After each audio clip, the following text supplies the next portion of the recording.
сакала да ви посакам добре дојде и да ви се заблагодарам што одвоивте време да бидете дел од нашата фокус група. Користејќи родова буџетска анализа на корисници, Фондација Фокус од Велес во рамките на мрежата за родов надзор на буџетот работи со етнички заедници во општина Велес, се со цел да се детектираат потребите и предизвиците со кои се соочуваат учениците и ученичките, особено во време на пандемија предизвикана од COVID-19. За таа цел ние веќе спроведовме неколку активности, меѓу кои се анкетирање на родители и ученици, исто така одржани се и уште 4 фокус групи со представници на општина Велес, директори и директорки на средните и основните училишта и родители во кои што се добиени некои генерални мислења. Анкетирани се вкупно 700 ученици, од кои 62% се во основните училишта, а 38% во средните.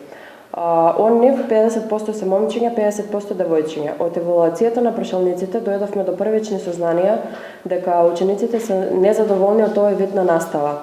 Тие сметаат дека онлайн наставата влие на нивната социјализација и личен живот, а исто така велат дека воопшто не научиле од овој вид на настава. Поголем дел од нив се изјаснија дека немаат доволно услови за непречено и квалитетно следење на онлайн наставата, имаат чести прекини со интернет, немаат доволно простор во своите домови, има бучава, а со тоа се разбира доаѓа и деконцентрација. Тие беа едногласни да се врати наставата со физичко присуство. Од друга страна пак, анкетирани се 120 родители од повеќе етнички заедници. Тие сметаат дека немаат доволно комуникација со наставниците и наставничките кои што не се класни раководители на нивните деца. Покри тоа што во повеќето училишта реновирани се повеќе простори и тоалети, исто така како проблем го потенцира и хигиената во училиштата. Поголем дел од семејствата имаат и проблем со технички уреди при следење на онлайн наставата, се јавува и проблем на бавката на IT уредите.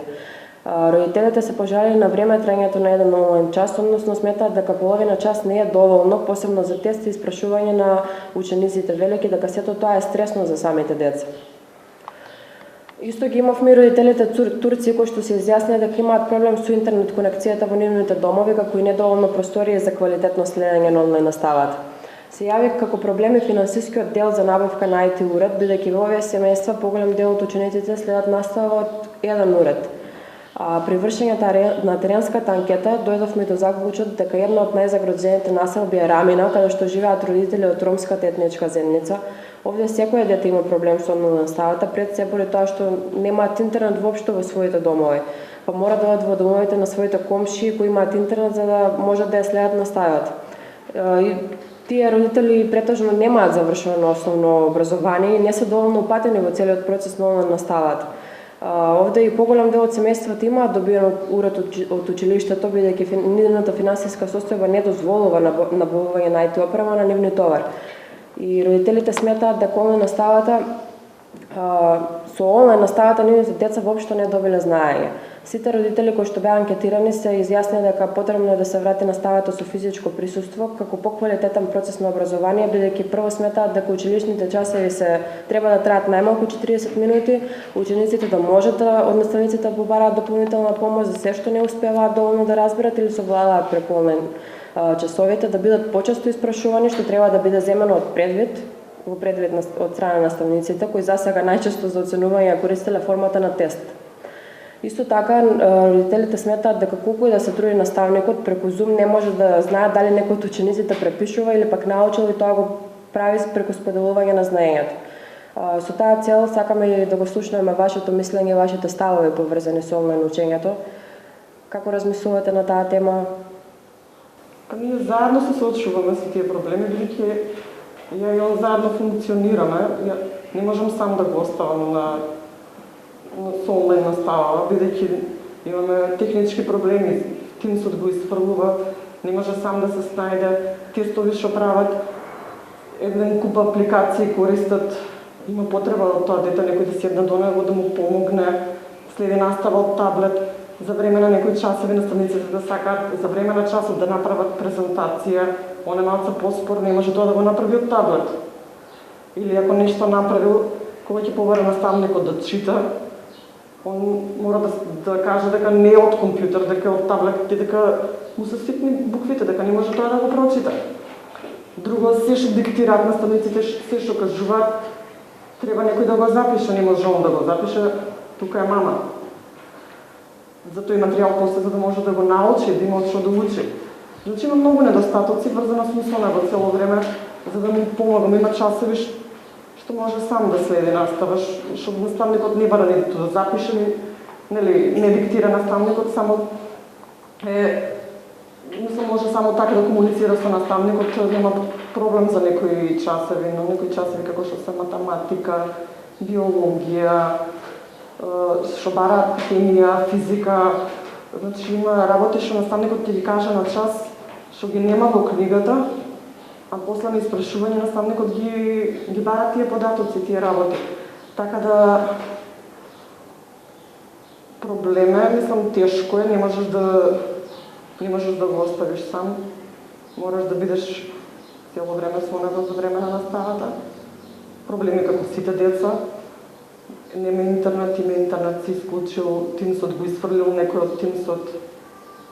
Проблеми со школата, во врска со материјалот е обемен. Покрај наставата што следи цел ден на таблет и е седнат 6 или 7 часа, после треба тоа дете да седне да напише домашно, треба да научи, треба да вежба. Тешко, нема социализација. Неговото дружење сведено на домашните, неговата сестра, татко, мајка и некој од блиското семејство, значи контакт со други дечиња, па и поради ситуацијава. Нема, а тоа е битно за неговиот развој. Многу му значи дружењето со неговата генерација, така да тешко е. Исто така мислам дека многу ова се одразува врз социализацијата и врз дружењето на децата. Значи они буквално кога се прва смена поготово стануваат и одат на часови.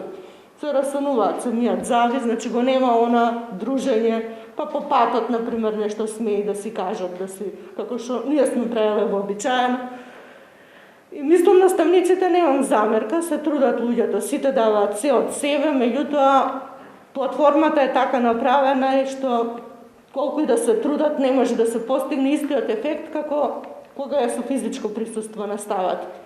Моето дете е ученик од 4-та година во вуз Колена Делковски и класниот дан има такви прашања поставени, дали има некои потешкоти. За мене лично мислам секој решение е привремено решение дека не се вратат во училишни клупи.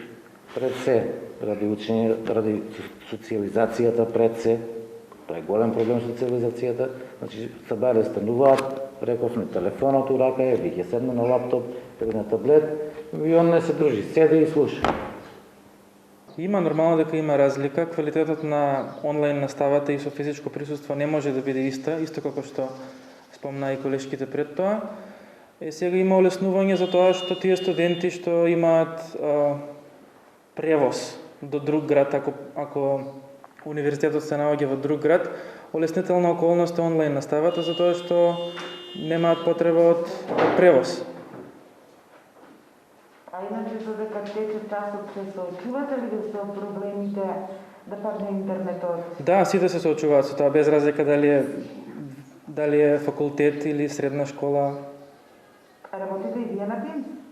Ние работиме на Zoom и до сега сме немали некои посериозни потешкоти, ама проблеми нормално дека секогаш има. На кај располагаат испити? Како тече полагањето на испитот? Имате ли вие прегледно? Има посебен протокол за спроведување на испит. Тоа малку е поригорозен од предавањата. Мора да бидат уклучени камерата и микрофонот за да се види што прави студентот додека се одвива испитот, дали препишува, дали не препишува. Со тоа имаме многу поголема контрола врз студентите.